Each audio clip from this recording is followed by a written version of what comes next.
Hey guys, and welcome to today's podcast. I'm your host, Jen Bjornson. Today, we are talking about changing your story. And when you change your story, you can change your relationships. So, most people feel like they just get what they get. Or sometimes, you get in a relationship, things are going great, and then you can't figure out what went wrong. What's happening? What's going on? Why, like, what? Why is it turning out the way that it always turns out? And the interesting thing is, we get what is familiar to us, not what we want, not what we're hoping for, not what we wish would, show up like in the movies or what we just look at other people and go, wish I would have that. We get what is familiar to us. And because of that truth, because we get what's familiar to us, we have stories, we have beliefs, we have habits that we have been playing out for, I mean, literally ever. And we all do this. Nobody's, exempt from it. We all have these stories. We all have these belief systems. Typically they start in childhood. It's healing your child self or healing your past trauma, all that good stuff, right? So, because of that, I wanted to go through and I wanted to talk about how changing your stories can specifically change your relationships, your love life, not just your love life actually, but like the relationships in all of your life. Because I'll bet you find that the same thing happens over and over and over again. And it's really these stories that we tell ourselves, it's these habits that we have. And the place that we start, like I said, is where you what is familiar is going to always show up. We don't get what we want, we get what's familiar to us. And so because of that, when we go to be in a relationship or go to pick friends, and we have that feeling of like, oh my gosh, this feels so comfortable. This feels like just so right. I want you to kind of look at that. And if you like were raised, you have good relationships when you were a child, that's probably awesome. That's probably great. If your parents taught you how to have healthy conflict, if your parents taught you how to have healthy boundaries, if your family was, very good at expressing their emotions, then that's probably a great thing because that's what you're going to be familiar with. However, on the flip side, if you were raised in chaos, toxicity, just downright abuse, that's what's going to be familiar. And even though we don't want it, even though we look at our lives and that's not really what we want in our life, if it's familiar to us, that's what's going to keep showing up because that's what we're going to gravitate to. And it's super easy to say, well, I don't want that. Of course, I'm not going to get it. But if you try to go to anything else, the feeling of unfamiliar is not a good feeling. That's not a good feeling to us. So when you go to find new relationships, whether they're a romantic relationship or a friend relationship, if you go to do anything that's unfamiliar, it's not going to have a good feeling. Even if somebody, let's say you're used to being treated horribly, right? Like the person makes fun of you, they don't speak to you well, the second you get in proximity to somebody who's very nice to you, even though technically that's what you want, that's technically what you're looking for, you're going to look at that person and go, what is wrong with them? Are they joking? Are they making fun of me? Like what is happening? What is this? What are you doing? Right? And they can be just genuinely being like, hey, that outfit looks nice. And you're waiting for the shoe to drop. Well, what does that mean? What are you talking about? Because you're not familiar with that. You're not familiar with people speaking kindly to you. You're not familiar with somebody giving you a compliment without it being a backhanded compliment. And because of that, if negativity or unhealthy relationships are what's familiar, when somebody has more of those presenting qualities, that's going to feel familiar. And you're going to go, "Oh my gosh, he's just joking. They're just joking. That's the way they joke around. It's not that big of a deal." But the reality is that's unhealthy. So the whole point is that we want to start looking at these stories, these lies, these habits that we create in our lives and how they can affect our relationships. So one I've already kind of talked about is the way people speak to us, right? If you're used to people speaking to you in a very specific way, that's just going to be familiar to you. At the same time, that's not healthy. That's not good for you. That's not what we want, but that's what's familiar. So typically that's what we tend to get. The other ones could be, I'm not good enough. I'm not enough. I'm just, at least I'm lucky to have these people. And if I don't have these people, then, I'd have no money. I'm alone. And I'd rather have this horrible relationship than nothing at all. And that's just not true. You just got to go find people. You just got to change your story, change your beliefs, change what it is that you expect, and then you'll find those people. The whole point is to make the unfamiliar familiar and what's familiar unfamiliar. And I know that's a tongue twister and it may sound backwards, but if you know that you've been in unhealthy relationships and you know that you're with unhealthy people and they don't treat you in a good way, then start taking little bit by bit of just little qualities, just little ones, and start um, picking apart. Okay, I know when somebody is speaking unkindly to me, I know that's unhealthy. So start working on that. Start making that unfamiliar. And you can do it with a bunch of different things. You can, it's nerve-wracking at times, but at the same time, you could tell the person, say, I don't like that anymore. Which that adds a whole new complex onto it. Now it's you voicing what you want and what you don't want. And I've talked all about that in other podcasts and other on social media about, you having a voice and your needs matter. Maybe that's where you have to start, is the fact that your needs matter. And you have to change that story, that the idea that you get what you want and you are allowed to have what you want, that for some of us, me included, that can definitely be difficult, right? Because for a lot of us, if we weren't allowed to have our needs met, like other people's opinions and other people's needs matters, but not ours, that's what's familiar. That's a whole can of worms. But that's one place you can start. Start noticing the way people talk to you and start noticing what you accept and what isn't, what is acceptable and what is unacceptable. And you can change it. You can change it at any time. It's hard. It's uncomfortable. It's unfamiliar, but you can change it at any time. And I know from the depths of your soul, I am 100% aware that I'm saying, you can just go tell that person you don't like it. And I am fully aware that that is either one going to start a fight, or they're going to look at you and be like, oh, who do you think you are? Or can't you take a joke? Like, I am fully aware that it's not going to go well, right? Because here's what happens. Anytime you have, you have a social contract. Anytime you have a social contract and you break that social contract, whether it's good for you or not, the other person that you had the contract with, they are like, whoa, well, that's not how we do things. But the thing with a social contract is you can change it any way you want, anytime you want. You're not required. And for those of you who don't know, I'll just go over social contracts really, really quick. So social contracts are unspoken contracts. We have them with ourselves. We have them with other people. For instance, in the United States, we have social contract when when we pass people, we either acknowledge them, we say good morning, or we say, how are you doing? We don't actually mean, how are you doing? Right? You just mean, oh, good. Hey, we do interaction is a very typical thing in the majority of America. I get not everywhere, but in the majority.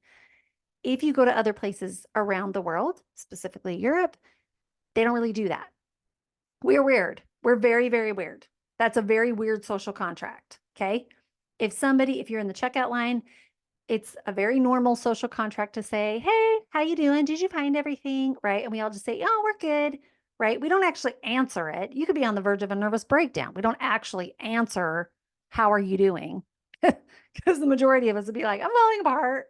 My life's in shambles. Or, on the opposite, oh my gosh, I'm doing so great. Let me just tell you all the stuff that's going amazing. Right. Like, we don't actually answer it. At the same time, that's our normal social contract. You have social contracts in your family. Why does uncle so-and-so or aunt so-and-so or cousin so-and-so, like, why does that person get to act the way they act? Why does mom get to comment on the things that she comments? Because you have a social contract. It's there. The contract is she says certain things. You're not okay with it, or so-and-so says certain things. You're not okay with it. And then you all just laugh it off, right? And if you don't laugh it off, it causes a big problem. Why can't you just take a joke? Why do you always have to be so serious? Why do you have to be so dramatic? Right? If you don't accept the social contract, you're the problem. But the reality is it's not a healthy contract. It's not okay. And just because the entire family has accepted this or the entire norm of society has accepted it doesn't make it okay. It's just it's just a contract. And when you start recognizing those, the social contracts that you are familiar with, but you don't want them anymore, it's very difficult. And I'm not going to lie. I'm not going to sit here and be like, it's going to be rainbows and unicorns and your life is just going to be like so amazing. No, no, it's going to be hard and you're going to cause fights and you're going to cause hate and discontent. But the reality is that's okay because what you're not causing the problem. The other person is causing the problem. You're just stopping it now. You're just now saying, I'm changing the social contract. And they're like, whoa, who do you think you are? Why do you think you get to change it? Why not? Why not? Who's to say you can't change a social contract? Who's to say you can't say, like, you're an adult now? I've said this quite a few times, but when you're little, yes, we create these beliefs, we create these stories because at the time they kept us safe or they saved us in a way or they protected us in a way. Absolutely true. I mean, if you were a person who spoke up to an adult, maybe that was unsafe. Maybe you did get, smacked around or whatever, right? Like that wasn't safe for you. Totally appropriate, totally acceptable. You were keeping yourself safe. You did the best that you could. As an adult, those rules do not apply to you. You cannot get in trouble from another adult. That's not a thing. If you make somebody mad, and I say that in quotes because you can't make other people mad, but if you make somebody mad, that is their issue. It's theirs to deal with. Now, if you really want to salvage that relationship, of course you're going to work through it. But if that person's unrealistic and you don't even really care about the relationship, let them be mad. What is the big deal?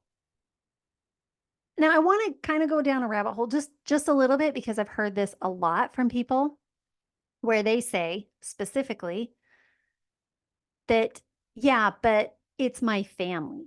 Yeah, but it's my mom. Yeah, but if I don't allow her this, or if I don't allow this person this, my kids aren't going to have a grandma or my kids aren't going to have cousins. And this is something I can't speak on your family. I can't speak on what's important to you. I can't speak to you on what you should or shouldn't do. But I do want to put this idea out there to think about. I understand that family is important. It's very important to me. At the same time, by you allowing this individual or this group of people to be around you or to be around your kids or to be around other people in your life who are important to you, what are you showing them? You're teaching them that boundaries don't really matter. You're teaching them that it's okay for grandma to yell. It's okay for grandma to comment on your weight. So what you're teaching them, you're not giving them this loving environment with a grandma that, loves them and praises them and gives them this amazing, sorry, I'm picking on grandmas, that gives them this loving, amazing experience of a grandma experience. You're putting them, again, talking about kids, but yourself, you're putting yourself or your kids in a situation that's unhealthy for the sake that maybe one day, hopefully soon, wishing and hoping that they're not going to be horrible to you. or to your kids or to your family or to people that you love. That's what you're doing. And I'm sorry if this hurts feelings or if people don't like it, but the reality is, for me personally, if I'm not getting something that boosts the relationship, like if it's not a two-way thing and I'm just giving and I'm just giving and I'm just giving, and you just get to be the way that you are with no repercussion, you can act however you act. I don't understand that relationship because it's not healthy. And if my kids are around that, that's not something I want to teach them. I'm not interested in showing that to my kids or having that around me to say that that's okay, because it's not. And if you want your kids to have a grandma or to have grandparents or to have cousins or to have family around, the reality is it's they're in the situation that I'm specifically talking about. It's not like they're getting this loving relationship. They're getting unhealthy boundaries, toxicity, negativity, and I could even go as far as maybe even abuse. But maybe it's not that severe, but they're still getting unhealthy habits. And then to expect your children to jump into healthy relationships when that's been the model is unrealistic. Because at some point, what's going to happen is they're going to jump into relationships that they were modeled. And if they modeled that grandma gets to act this way, and so uncle so and so gets to act this way, and aunt so like whoever, right? Cousins get to act this way. It's okay. It's just who they are. They don't mean it. They're just crazy. Well, what happens if they brought somebody home just like that person? You would look at them and go, well, no, that's not okay. And the person's constantly mentioning their weight and how they should look better. Where's the rationale? There's no rationale there. That makes no sense. You would never intentionally put that your child in front of somebody like that, but we do it for the sake of family. So do with that information what you will. But I want to get back to, now that I went down a little bit of a rabbit hole, I want to get back to this idea of the stories that we have in ourselves and the stories that we tell ourselves, because those are the stories as to why we accept those types of relationships. We accept those types of relationships because we genuinely believe that they're the only person that's ever going to love us. The other thing, it can be on the flip side, is we have belief systems of maybe it's something like, well, my own, my parents didn't give me the time of day, really. I kind of raised myself. So if my own parents couldn't love me, then why do I think somebody else is going to love me? There's so many stories. There's so many stories that we give ourselves, and they're just simply not true. And I know they feel true, and I know they feel accurate. I get it. This is not me sitting here telling you just think positive and life's going to be amazing. No, I am very aware of how true they feel. But what I would like you to do, what I'm challenging you to do, is to just for a tiny little bit, start looking at those social contracts, start looking at those stories that you have in relationships. And another thing that you could start with is start looking at the social contracts and the stories that you have with yourself. Are you a type of person that constantly goes, "Oh my gosh, I'm just ridiculous. I'm so stupid. Oh my gosh, I'm just such a train wreck," right? Like when am I gonna get my life together? You would never accept somebody talking to your child that way, or somebody talking to a person that you loved, maybe a significant other. If somebody walked up to your significant other or your child or somebody you genuinely loved and they were like, "You are such a train wreck. Can you just get your life together? What is wrong with you? Oh, you are ridiculous." You would look at them and go, "I'm sorry, what?" But we do it to ourselves all the time. So start with that. Start with the stories that you're telling about yourself, because I'm telling you right now, I know they feel true. I do. I know they feel true. I know they feel accurate. And I'm sure if we deep dive and went into the whole psychology of childhood and past history and who's, what your mom said and what your dad said and who, all the things. I am very, very aware that at the time that when you're saying these things, it 100% was probably needed when you were small. It was probably needed. It probably kept you safe. It probably kept you protected, but you're an adult. You don't need it anymore. You can't get in trouble from adults. If other people don't like your life choices, then go find something else. They do not have to be a part of your life. And this idea that, oh, well, I have to put up with it because who's really going to ever love me? There's billions of people on this earth. I'm sure somebody is going to love you for you. I know it. And you know who loves you for you no matter what? Animals. Animals. They are obsessed with us, right? So this concept that we're telling ourselves is just not true. And start with yourself. Absolutely. Start with yourself. And then the next thing is start looking at your significant other. Look at the way what you accept from your significant other. Start looking at your family, what you accept from them. And this does take time. So be kind to yourself. Absolutely be kind to yourself because this takes time. And you're going to find that you're going to get right back into it at some point, right? You're going to be like at a family function or you're going to be like with a group of friends and you're going to just jump right into all the stuff that you don't want, right? And then all of a sudden you're going to be like, whoa, wait a minute. What's happening? And you got to take a step back and you got to look at the situation and start looking at what's true or what story you're putting on the situation. Did somebody tell you they don't like you? Or did somebody just do it in a certain way that's like, oh, hi, nice to see you. And then you just ran with it like, oh my gosh, she hates me. Maybe it's the way that I look. Maybe she hates my outfit. I don't know. Right? Like we do all this stuff. It's all the stories. It's not even specific to just relationships. It's random people in the street. Random people in the street could just like give a head nod and we're like, oh my gosh, what did that mean? Right? We do it with everything. So start challenging it. Okay, so I know I went off on this whole thing about stories, right? That's what we're talking about, changing the stories. And you're probably like, great, I'm now recognizing these stories. I recognize that I don't feel like I'm enough. I'm not smart enough. I'm not tall enough. I'm not short enough. I'm not whatever, right?